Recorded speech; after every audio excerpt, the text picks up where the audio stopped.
Welcome guys, welcome to this video. In this video we are going to convert a PHP file. We're basically going to implement Vue.js in it. So any small project, if you're working with and you want to use Vue.js in it, you can add Vue.js. Even it is an old application, still you can use Vue.js in it.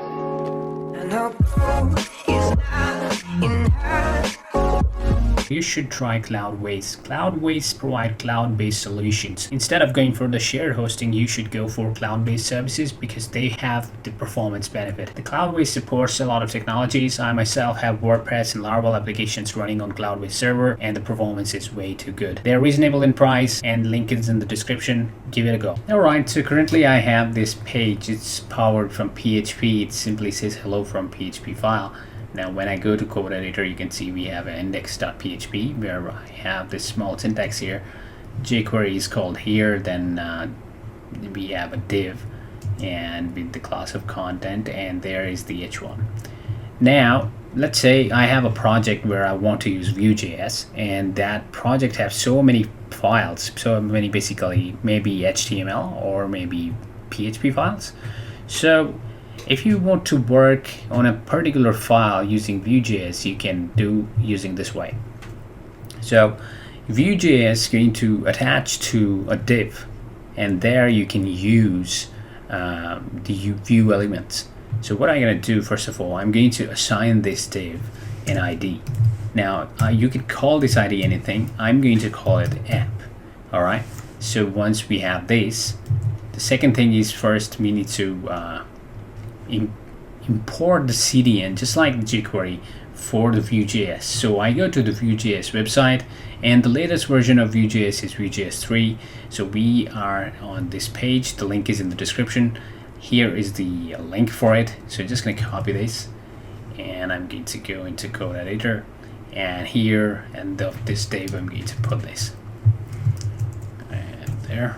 Okay, so now we have Vue included in our app. Now Vue is included, but it doesn't know how to talk to HTML or div in this PHP file. So we need to bind it. So what we need to do, we're going to say here script, and there we are going to create an app. So I'm going to say here, all right, Vue, and then I'm going to say here create, and it is going to be create app, and we need to pass a name. So I say here, let's call it test app.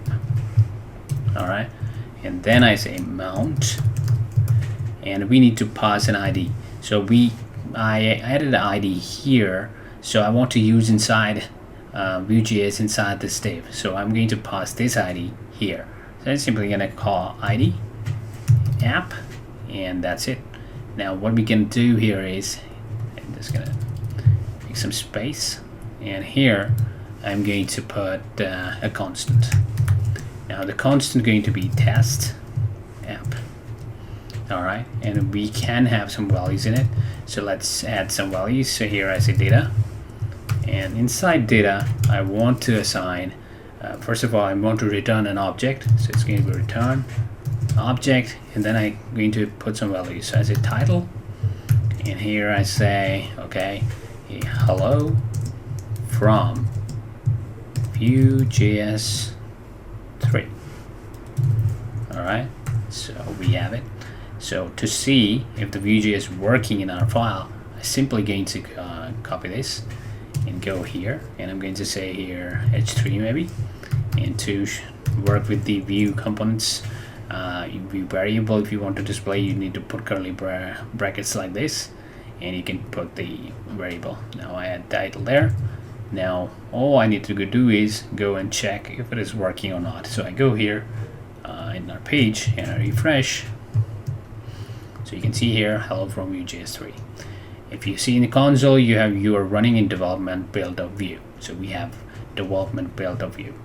On the same link you will find more information how to convert development to production. So you can check there.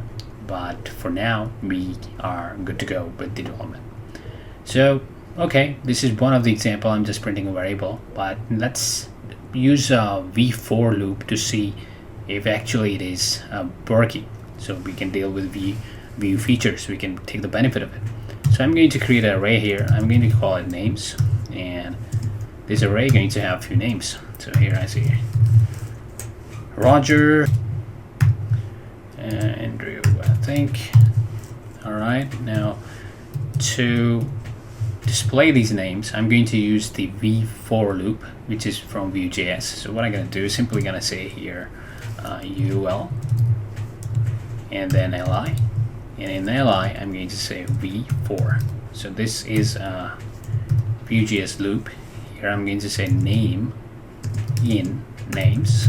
All right, and we need to use a key, so I'm going to pass an index here. So this is the way how you're going to print the values. And for key, we simply say key and pass the index. Now here to print name, we need to use curly brackets, and there we just need to pass the name. All right, I paste name here, go there, refresh the page. You can see that we are printing the names. So you get the idea. We are using Vue.js inside a PHP file. This can be a HTML file even as well. So if you have a lightweight project or an old project you want to convert it to, or you want to take the benefit of Vue.js, you can include the Vue.js script and can do anything you want to do in that application the way you want. So this is the power of Vue.js. Hope you like this video. Thank you for watching. Code for this video is in the link, and it's in the description. Thank you for watching. Goodbye.